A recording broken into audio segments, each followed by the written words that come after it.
will keep showing up in your relationships. And people are there to trigger you. People are there to trigger you. That's like a powerful phrase, because like we are going to be triggered in all the ways we haven't, in all the ways and scenarios that we haven't looked at, and in all the ways we need to heal. Mm-hmm. Yeah. Which is great. Like, yeah.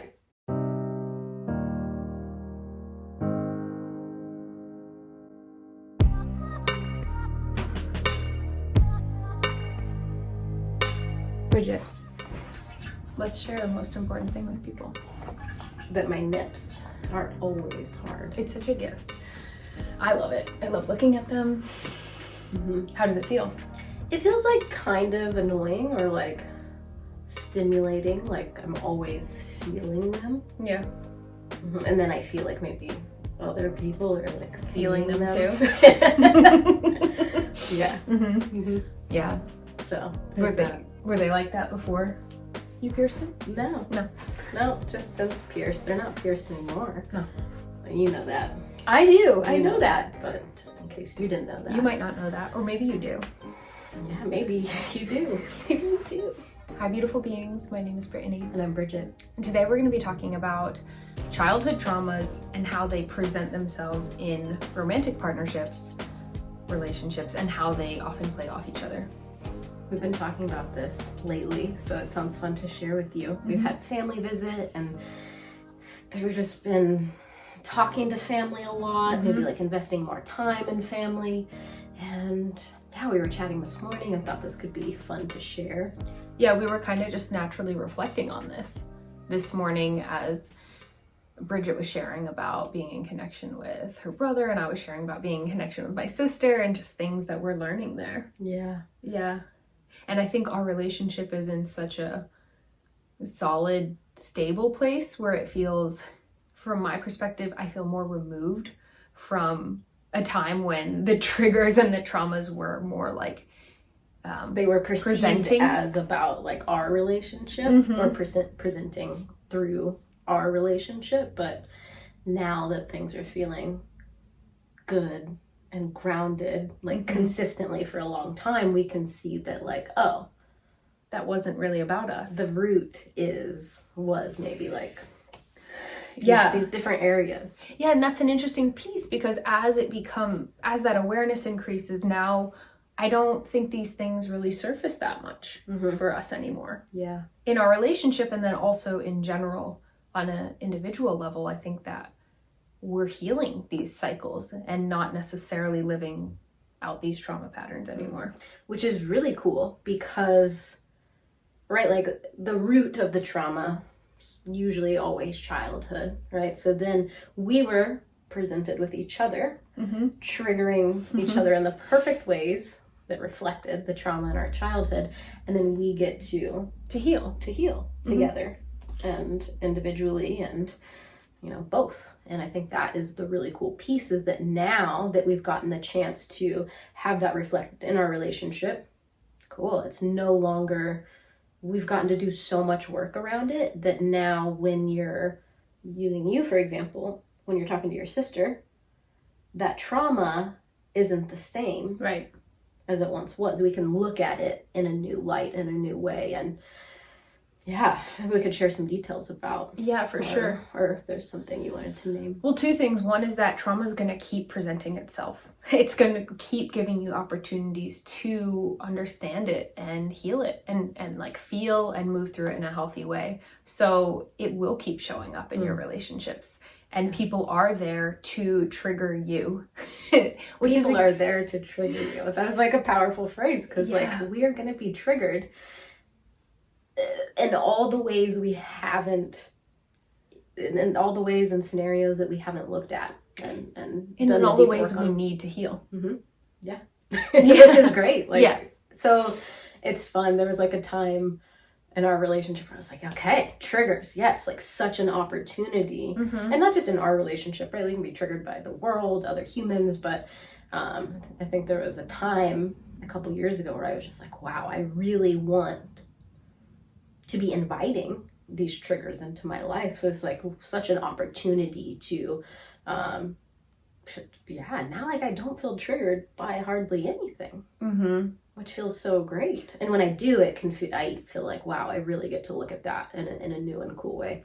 Yeah, I love this idea that there's going to be, like, if you create a life that is based on trying to avoid all discomfort, you're going to just have to like work around landmines forever. But if you can be open to what life is teaching you and to look at the discomfort and understand yourself and do the healing work, the deeper work, you can have a life that flows through you that isn't dependent upon circumstance. How freeing. It is. It feels good. Yeah. Yeah, so and it's also a lot of work. Like it is. Like, but it's like, it's not more work than going around landmines. Yeah, definitely. And like once you get into a groove and you're like understanding your rhythm and your patterns and you're practicing showing up and having the conversations and learning to stay regulated, learn like that the trigger is actually not creating more trauma, but you're actually getting somewhere with that. It feels really beautiful. And then, you know, like to get to experience our traumas and our triggers together and to like help each other, like, oh, like, like that, like how intimate and how safe our systems get to feel together in that space. Totally. And to understand on a deeper level, this stuff is never personal. Like, it's deeply personal work to be in this together, but it's not personal. And now if something comes up for either one of us, I do have a sort of, I feel both more available and more compassionate and also in a way more removed. Like, I know I get it. Yeah. Yeah. We're like, maybe it's like less reactive. Yeah. Like we can witness, and from not being reactive or enmeshed emotionally in the experience of the other person, we get to actually be there in a way where we can't be if we're reactive to the thing that's being said. Yeah. Yeah. Yeah. So we'll share some details because that's always helpful to like really understand something. And usually triggers, right, like are playing off each other. So we're going to give a couple examples here that have shown up for us, and they're the perfect trauma bond to like so we'll give the specifics so it's easier to understand. But Brittany, what would you name is like one of... So Bridget reminds me in certain ways a lot of my sister. I have a couple of sisters, but I have a lot of sisters, but the one who I grew up with, who I was like around the most closest with, and in a way she's older than me. She was like playing role of parent sometimes to me. Like when my mom was gone, she was my caregiver. She and Bridget are similar in their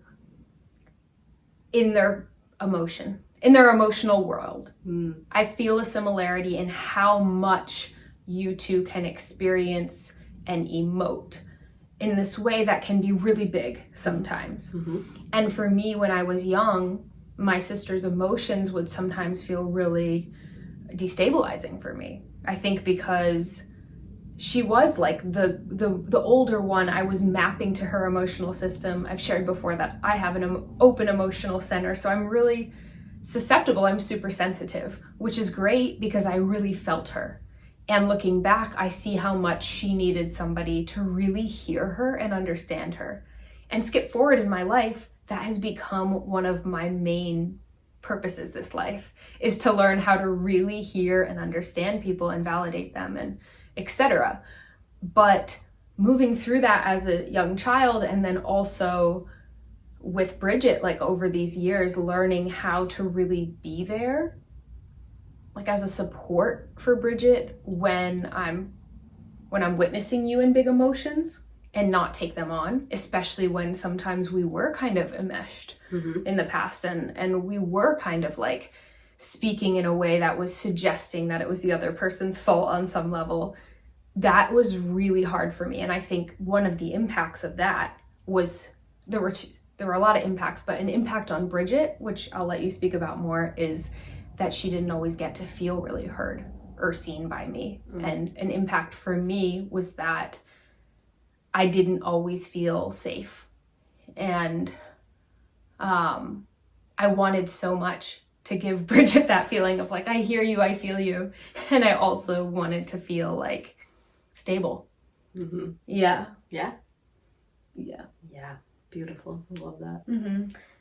Yeah. And so my trigger and trauma in response to that is, so I grew up not having a lot of emotional support. I think most people grow up without having a lot of emotional support, but that was really important to me, right? Like, so I am an emotional authority. I need to express my emotions.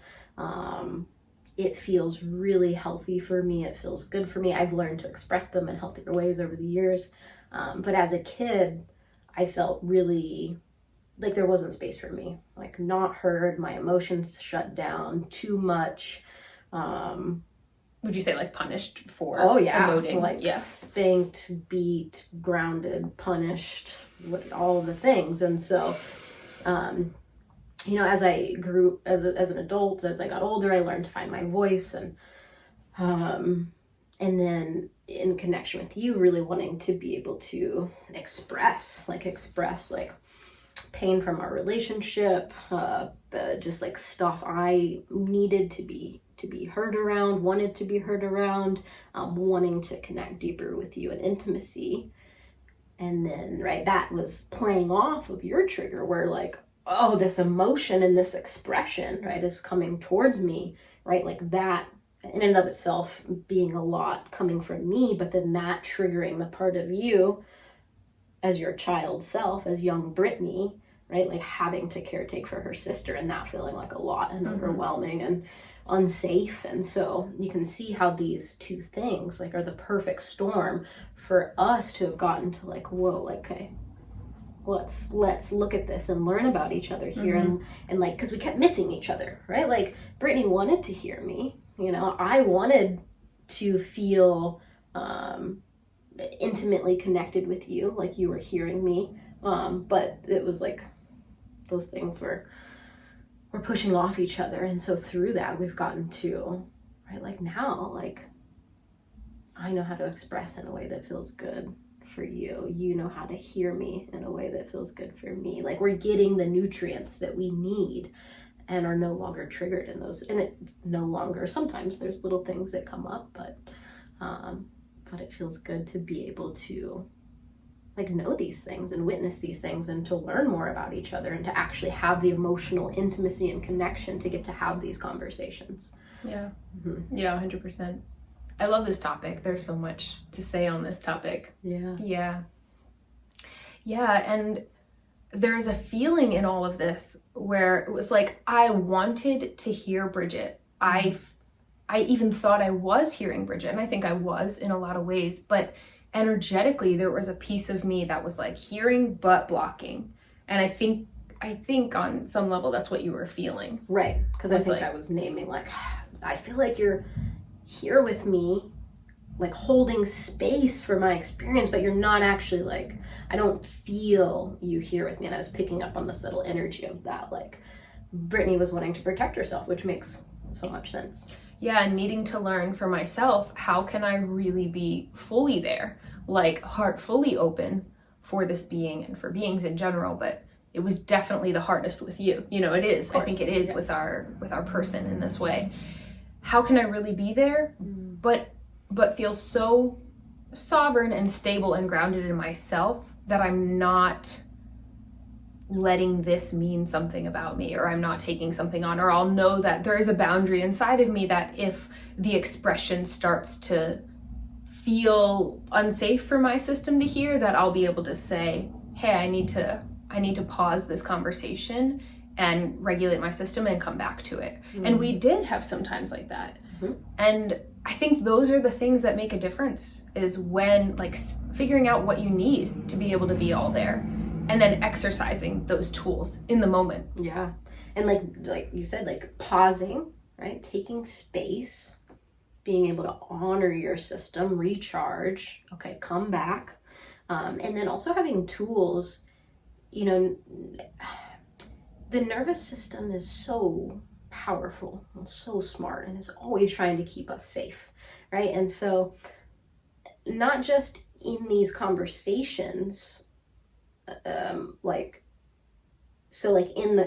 the act and in the conversation when we're talking, right? Like our nervous system is going to be like, oh, like, is Brittany, like my nervous system is going to be on defense until it starts to create a safe pathway with you, right? Like, which we can do by taking space and coming back to the conversation, but then we can also practice it on a regular basis, right? Like, are we, do we have a practice of like co-regulating together, of self-regulating on our own? Do we know how to regulate our nervous system, how to come back to like our window of tolerance or the safe space to where we can stay in deep connection with each other? And I think this is really powerful, and what helps us deepen emotional intimacy and continue to deepen emotional intimacy over the years is like having these tools and these practices in place. And which is so cool. We just released our program Closer, which is so epic, and we go into the deeper layers of emotional intimacy, nonviolent communication, these co-regulation tools. So these are things that have played a huge role in us being able to have these conversations. Yeah, 100%. Check out our program. It's like all the things I wish somebody had said, like, hey, if you want to have a beautiful relationship, do this. Because we can connect with somebody that's such a great match for us, but regardless, like over time, things are going to come up and you're going to have to figure out how to do the work together. Mm-hmm. Yeah, and if it's not like, our situation's interesting because we came into a lot of triggers and traumas in the beginning, and I think with a lot of relationships, like over time, the emotional intimacy dwindles maybe for other reasons, right? From just like monotony and boredom, or just like being in the routines, having kids, not connecting, not prioritizing the relationship. So there's so many reasons that can come up. And so I forgot where I was going with that, but just naming that there's so many different types of relationships, and we got to do this a lot of that. Encompasses all the types of relationships. For sure, and I think we got to invest a lot of that energy up front, which was actually set us up for success now. Yeah. I love this topic. Me too. I love Powerful. Yeah, I'd love to hear any thoughts this has provoked for you. You want to share below? Yeah. Thanks for being here.